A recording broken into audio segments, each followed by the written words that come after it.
chosen one, stop whatever you are doing right now and read what I am about to say very carefully. Not because I want your attention, because something happened in the heavenly realm recently that directly involves you, and if you do not understand what it was, you will spend the rest of your life misreading the signs of what is already in motion. I need you to do something before I continue. Place your hand on your chest right now. Feel your own heartbeat. Not to check if you are alive. You already know you are alive. I want you to notice something specific about that rhythm. The way it beats steadily, persistently, even through everything you have been through. Even through the seasons that should have broken it completely. Even through the nights when you questioned whether anything was still worth holding on to. That heartbeat never stopped. Not once.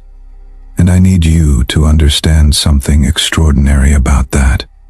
Because what I am about to tell you is not religious motivation. It is not emotional encouragement disguised as prophecy. It is a documented account of something that moved in the heavenly realm specifically because of you, something so significant that it caused God himself to rise from his eternal throne, and something so unprecedented that even the Archangel Michael, commander of heaven's armies, found himself on his knees. That is not poetry. That is what happened. And by the time this message is finished, you will know exactly why. Subscribe to this channel right now and activate all notifications. If you are already subscribed, I honor your faithfulness, and I need you to share this message because someone you know is carrying the same weight you have been carrying and needs to hear this today. Write 777 in the comments. The moment this starts confirming what you have been feeling but could not put into words, stay until the very end, because the final revelation is the one that will make everything else make sense retroactively. Let me begin with a question that will disturb you in the best possible way. Have you ever considered what it costs God to move? Not metaphorically, not theologically. Literally, God exists outside of time. He sees the end from the beginning. Every moment that has ever existed or will ever exist is simultaneously present before him. He does not wait for things to unfold because he already sees them fully unfolded. He does not react to events because he already knew every event before any of them occurred. This means God does not move out of surprise. He does not rise from his throne because something caught him off guard. He does not personally intervene because he had no other option. When God moves, it is deliberate, intentional, chosen. A decision that carries weight immeasurable by human standards. A movement that reverberates through every dimension of existence and commands the full attention of every created being in every realm. And I am telling you that God moved because of you, not for your nation, not for your generation, not for a group of people who happen to share your circumstances, for you specifically, individually, by name. And if you are sitting there right now feeling like that is impossible, feeling like surely there are more important situations that would command the personal movement of the creator of the universe, then you are about to discover something about yourself that the enemy has spent your entire life preventing you from understanding. Because the enemy knows something about you that you do not know about yourself. And the moment you know it too, everything changes. Think about the last season you went through. The one that felt the heaviest. The one where you looked at your life and genuinely could not understand how things had gotten so difficult. Where prayer felt like speaking into an empty ceiling. Where the silence of heaven felt so loud it was almost unbearable. In that season, you made a decision. Maybe you do not even remember making it consciously. Maybe it happened in a moment of exhaustion so deep that the decision felt more like surrender than choice. But you decided to stay. to be happy about it. Not to pretend everything was fine, not to perform gratitude you did not feel. You decided to stay faithful to something you could not see. In a season where everything visible was telling you that faithfulness was foolish, and that decision, that single quiet act of choosing to remain in what you could not explain, registered in the heavenly realm as something that does not happen often, something that stopped everything. Psalm 116 verse 15 says, "Precious in the sight of the Lord is the death of his saints." Most people read that verse and think about physical death, about God caring when his people pass from this world. But the Hebrew word translated as precious here is yakar. And yakar does not just mean precious. It means weighty, costly, significant enough to demand attention, something so rare that its value cannot be calculated in ordinary terms. God looks at what you have been carrying and calls it yakar, not your achievements, not your victories, not the moments when you performed your faith perfectly, your faithfulness in the middle of what should have broken you. That is what cost something in heaven. That is what registered as significant enough to demand a response.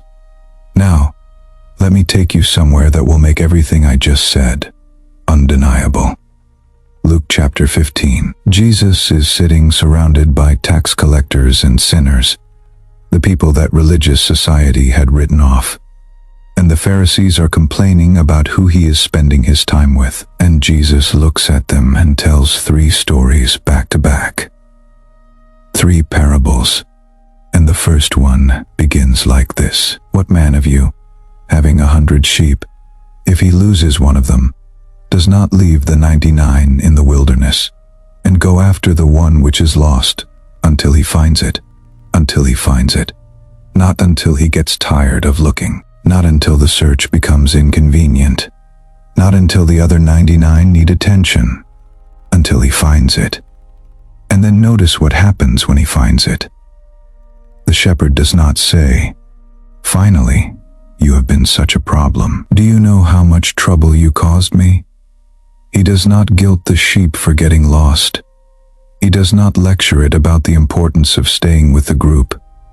He lays it on his shoulders, rejoicing, and he carries it home himself. And when he arrives home, he calls together his friends and neighbors and says, "Rejoice with me, for I have found my sheep which was lost." Jesus then explains, "I say to you that likewise there will be more joy in heaven over one sinner who repents than over 99 just persons who need no repentance. More joy in heaven over one, not more obligation, not more relief that the situation is resolved. More joy. Now, I need you to understand the full weight of what Jesus is describing here, because most people hear this parable and focus on the sheep being lost. They think it is a story about sin and redemption. It is not. It is a story about divine value assignment. The shepherd leaves the 99 because one is worth the journey. One is worth the search. One is worth the mountain, the wilderness, the thorns, the dark, the distance. One is worth moving for. You are the one. Not in a way that diminishes the 99, in a way that demonstrates that the logic of heaven does not operate like the logic of this world. In this world, majority rules. The many matter more than the few. The crowd is worth more than the individual. In heaven, every single one is worth everything. And when you went through what you went through when you were in that wilderness season, when no one in the visible world seemed to notice what you were carrying, heaven noticed. And what heaven noticed was not just that you were suffering. What heaven noticed was that you were still there, still present, still breathing, still despite everything, refusing to let go of the thread of faith, even when it felt like holding a thread connected to nothing. That is what caused movement. For those who want to go deeper into the spiritual mechanics of divine pursuit, and what it activates in your specific situation. There is exclusive material in the description and pinned comment. It costs less than a pizza and comes with a full audiobook and a 5-minute meditation guide as a bonus. Now, let me tell you about Michael, because the title of this message is not symbolic, and it is not exaggeration, and I need you to understand exactly what it means for the commander of heaven's armies to be found on his knees. Michael is not a soft figure in Scripture. Daniel chapter 10 gives us one of the few detailed descriptions of angelic warfare. In the entire Bible, Daniel had been fasting and praying for 21 days, seeking understanding for a vision he had received. And finally, an angel appears to him and says something remarkable. Do not fear, Daniel, for from the first day that you set your heart to understand and to humble yourself before your God, your words were heard, and I have come because of your words. But the prince of the kingdom of Persia withstood me 21 days. And behold, Michael, one of the chief princes, came to help me. Let that settle. There was a spiritual conflict so significant that one of heaven's messengers was detained for 21 days. And who was sent to break through Michael? The commander, the chief prince. The one described in Jude as the archangel, the one described in Revelation chapter 12 as the one who leads heaven's armies against the dragon. Michael was sent because the situation required someone of his rank and authority. Now understand what this means about prayer, what this means about persistence, what this means about the person who, like Daniel, chose to keep praying for 21 days when nothing visible was changing, when the heavens seemed silent, when anyone watching from the outside would have said, "Stop, nothing is happening." Something was happening. A battle was being fought on their behalf by forces they could not see, and when that battle intensified, heaven escalated the response. And here's where it becomes about you. Think about the prayers you have prayed that seemed to go nowhere, the requests you made that were met with silence, the moments you cried out and felt like your voice was dissolving into emptiness before it reached anything. You thought nothing was happening. You were wrong. What you interpreted as divine silence was not absence, it was battle. Something was being contested on your behalf in a realm you do not have access to see. Forces were in conflict over the very outcomes you were asking for, and the silence you experienced was not God ignoring you. It was God deploying. And I want to ask you something that is going to feel uncomfortable. How many times did you keep praying anyway? How many times did you return to a prayer that had not been answered yet? Not because you had evidence that it would be answered, but because something inside you could not stop. Something inside you kept returning to the throne, even when the throne seemed empty, even when logic said to move on, even when everyone around you had a perfectly reasonable explanation for why you should stop expecting. That is not stubbornness. That is not denial. That is something functioning inside you that the Bible describes as the intercession of the Spirit. Romans chapter 8 verse 26. Likewise, the Spirit also helps in our weaknesses, for we do not know what we should pray for as we ought. But the Spirit Himself makes intercession for us with groanings which cannot be uttered. Groanings which cannot be uttered. There are prayers you have prayed that were not fully formed in your mind but were fully understood in heaven. There are longings you carried that you could not put into words, but that were heard with perfect clarity by the one who created language itself. The Spirit was praying through you when you did not know what to pray, and those prayers, those inarticulate groanings, those wordless returns to a throne you kept approaching, even when you felt unworthy to approach it. Those are the prayers that activated something, not because you performed your faith correctly, because you persisted in your weakness. And Persistence in weakness in biblical language has a specific name. It is called prevailing. Genesis 32. Jacob at Jabbok River, the night before he is supposed to face his brother Esau, the man he wronged years earlier, the man who once swore to kill him. Jacob is terrified. He sends everyone ahead. He is alone. And then a man appears and wrestles with him until the breaking of day. The man, who is clearly a divine figure, says, "Let me go, for the day breaks." And Jacob answers with something that should give you chills. "I will not let you go unless you bless me. I will not let you go. Not, I release you. I trust your timing. I surrender my expectations. I will not let you go." And the divine figure does not rebuke Jacob for his desperation, does not lecture him about improper spiritual posture, does not tell him that his grip is inappropriate. He blesses him, and then he does something even more significant. He changes his name. "Your name shall no longer be called Jacob but Israel, for you have struggled with God and with men, and have prevailed." You have prevailed, not you have been patient, not you have been surrendered, not you have been graceful. You have prevailed. There is a kind of wrestling that heaven does not rebuke. There is a kind of desperate grip that is not lack of faith, but is itself the most profound form of faith. The faith that says, "I am not leaving this encounter without something changing." The faith that holds on not because it is certain of the outcome, but because it cannot bring itself to let go. You have been doing that kind of wrestling, and heaven has been watching.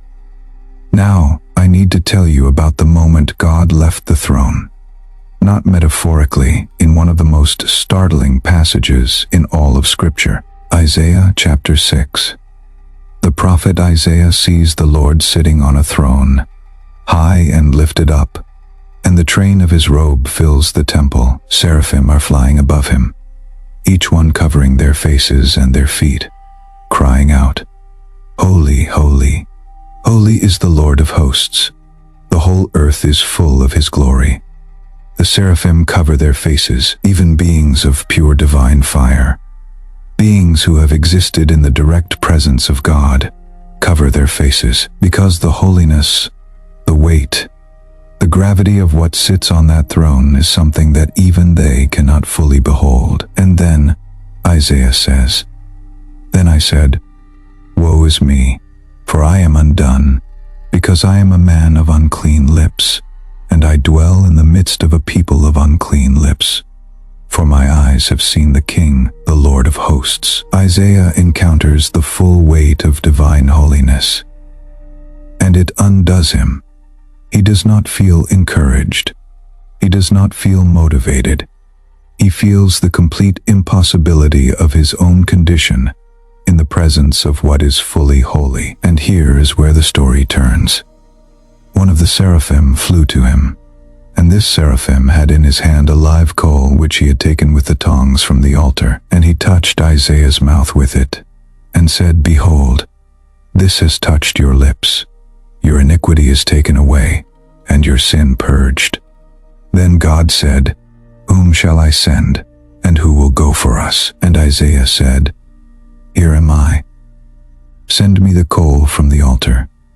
The purging of what made Isaiah feel unworthy, the direct address from the throne, the invitation to carry a message. None of that happened while Isaiah was performing perfectly. It happened while Isaiah was undone, while he was at his lowest, while he was the most aware of everything that should disqualify him, while he had no argument left about why he deserved the encounter. It was in that undone state that the seraphim moved, that the coal was brought, that the purging happened, that the question from the throne was asked directly to him. Heaven did not wait for Isaiah to fix himself before approaching him. Heaven approached him in his unfixed state and did the fixing itself. Let me ask you something. Have you been waiting to feel worthy before you expect something to move in your life? Have you been measuring your faith by how undamaged it appears, and concluding that it is not strong enough to produce results? Have you been looking at where you are and deciding that what you need is improvement before invitation? You have it backwards. The invitation does not come after you become worthy. The worthiness comes through the encounter with the one who issues the invitation. You do not fix yourself and then get approached by heaven. Heaven approaches you in your unfixed state, and the encounter itself produces the fixing. That is not theology. That is what the text says. And if Isaiah in his undone state could cause a seraphim to move and a coal to be brought, and the question from the throne to be addressed directly to him, what do you think your persistence in your most broken season is causing in the realm you cannot see? Now, I need to reveal to you the 5 signs that what I am describing is already active in your life. Not coming. Already active. Already in motion. You have just been misreading the evidence. The first sign is that your suffering has outlasted your explanations for it. At some point you ran out of reasonable reasons for why things were still hard. You tried every explanation. You examined every choice. You repented every mistake.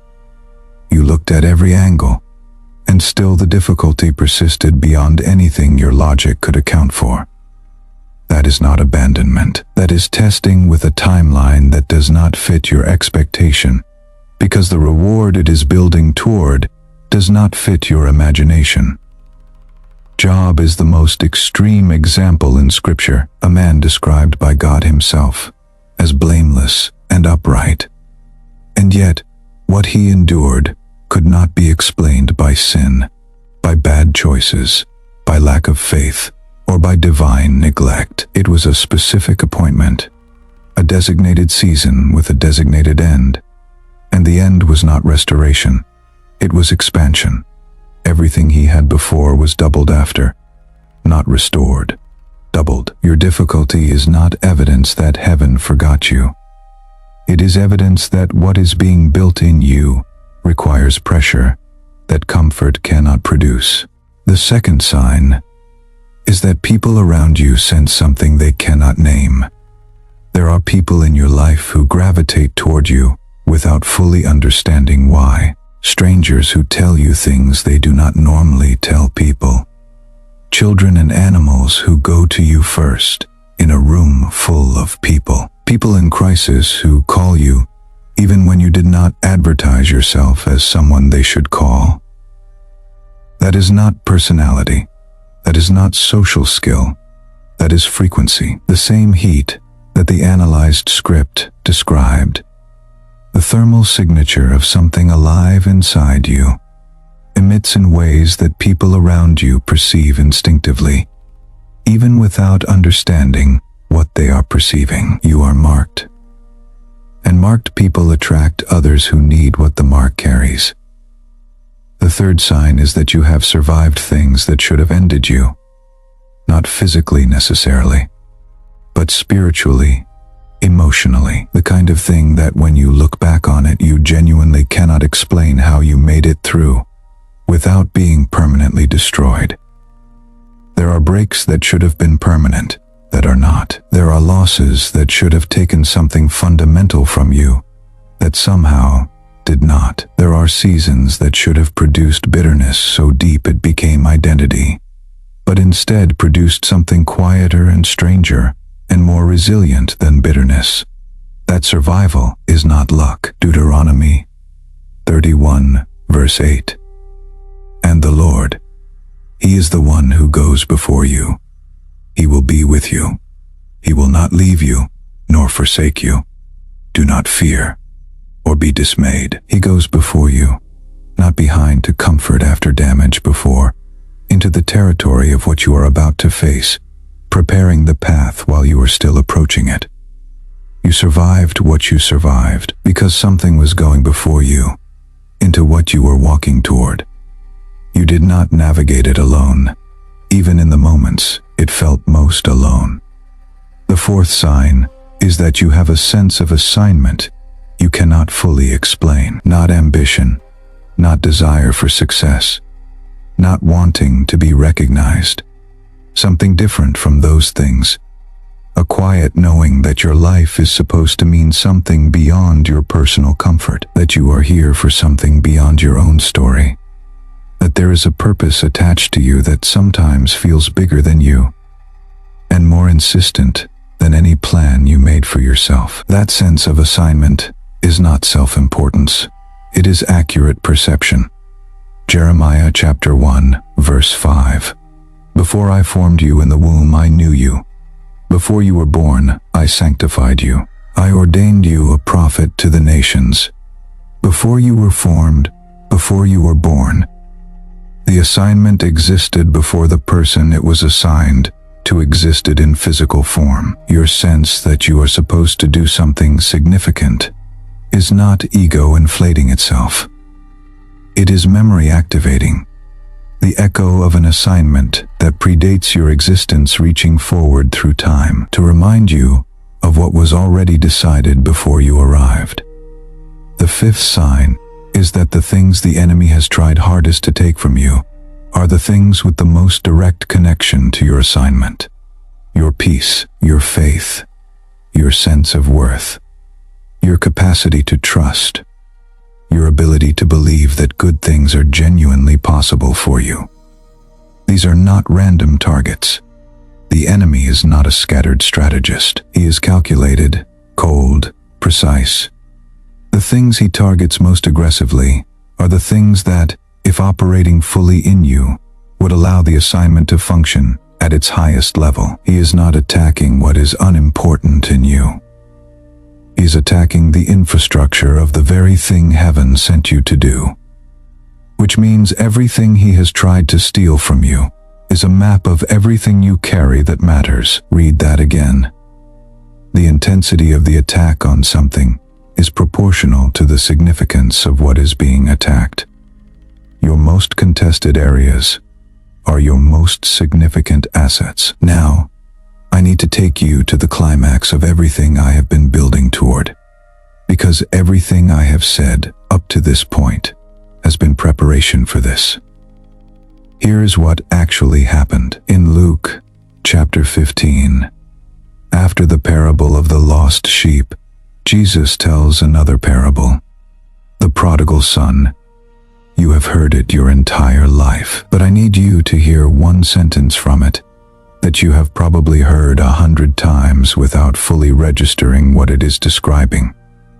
But when he was still a great way off, his father saw him, a great way off. The son had not arrived, had not cleaned himself up, had not prepared his speech, had not gotten within range of the house. He was still far, still in the middle of the distance, still in the journey between the pigsty he had come from and the home he was returning to. And his father saw him. That means the father was looking. That means the father had not gone back to normal life, assuming the son was gone forever. That means the father was watching the road, standing somewhere he could see the horizon, looking regularly in the direction the son had gone. The father was watching for the return before the return began. And not only was he watching, when he saw his son a great way off, he ran.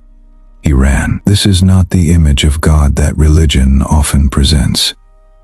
The distant judge waiting for proper repentance before consideration of restoration. The deity who requires maximum suffering as payment for maximum failure before any grace is extended. This is a father who, the moment he saw the figure on the road, did not wait for it to arrive, did not compose himself, did not prepare a careful, measured response to the return. He ran, and then look at what he did before the son said a word.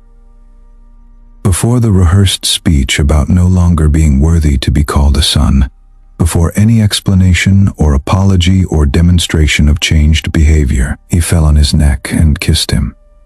He embraced him. The son is still covered in what the pigsty left on him, still wearing the evidence of where he has been, still carrying the smell of every wrong choice, every wasted resource, every prideful departure from what would have kept him safe.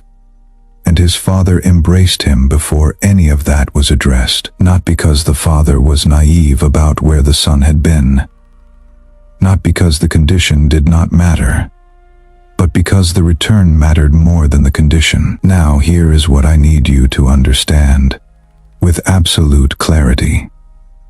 The father in this parable is not a human being with human limitations being emotionally generous. Jesus is describing the nature of God. This is not how an exceptional human father behaves.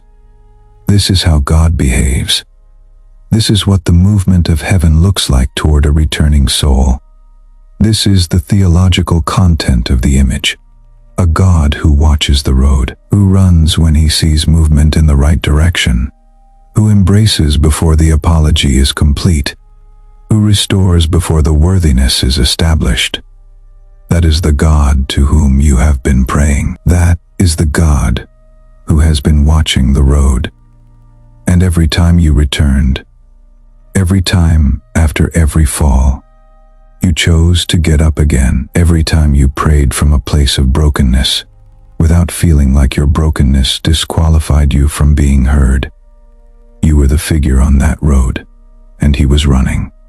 You did not see it because you were looking down. You were focused on the distance you still had to cover, on the condition you were still in, on everything that made you feel like the return was insufficient or too late or disqualified by too many departures. But while you were looking down at your feet, a father was covering ground. Now let me tell you what this means for what is in front of you.